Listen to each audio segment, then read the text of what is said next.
देखो पहला स्ट्रेटेजी आता है आप लोगों के लिए कि यार आप लोगों को पता होना चाहिए आप लोगों को पासिंग क्राइटेरिया। यस, एज पर आईसीएसआई आप लोगों को पास कैसे होना है पता होना चाहिए। ये सबसे बड़ी स्ट्रेटेजी होती है, क्योंकि स्ट्रेटेजी ही आप लोगों को पता चलता है कि यार आगे आप लोगों को कैसे प्रिपेयर करना है, उसी के हिसाब से आपको पता चलेगा। क्यों, ध्यान से सुनिए। देखिए सबसे पहला पासिंग क्राइटेरिया यह है कि आईसीएसआई ने बता रखा है आप लोगों को पास होने के लिए हर सब्जेक्ट में 40% दैट इज 40 मार्क्स स्कोर करने पड़ेंगे in each subject, individual subject में।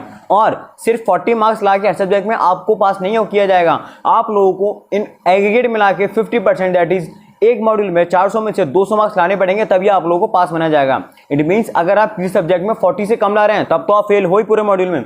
अदरवाइज अगर आप किसी सब्जेक्ट में 40 ले आए हर किसी में, बट एग्रीगेट मिला के आपका 200 नहीं बन रहा तब भी आपको फेल मान लिया जाएगा। प्रोवाइडेड दैट अगर आपकी किसी सब्जेक्ट में एग्जाम्शन है तो आपको पेपर नहीं दिया जाएगा। एग्जाम्शन क्या होती है? एग्जाम्शन मतलब होता है किसी भी सब्जेक्ट में आप 60 या उससे ज्यादा स्कोर कर लेते हैं तो आपको एग्जाम्शन मिल जाती है। इट मींस अगर आप पूरा मॉड्यूल फेल हैं उसके बाद भी आप लोगों को वो सब्जेक्ट जिसमें आपके एग्जाम्शन आई है वो आपको आगे बार नहीं देना है। Is that clear? आप लोगों को ये पासिंग क्राइटेरिया पता होना ही चाहिए। आई होप कि आप लोगों को समझ में आ गया होगा पासिंग क्राइटेरिया।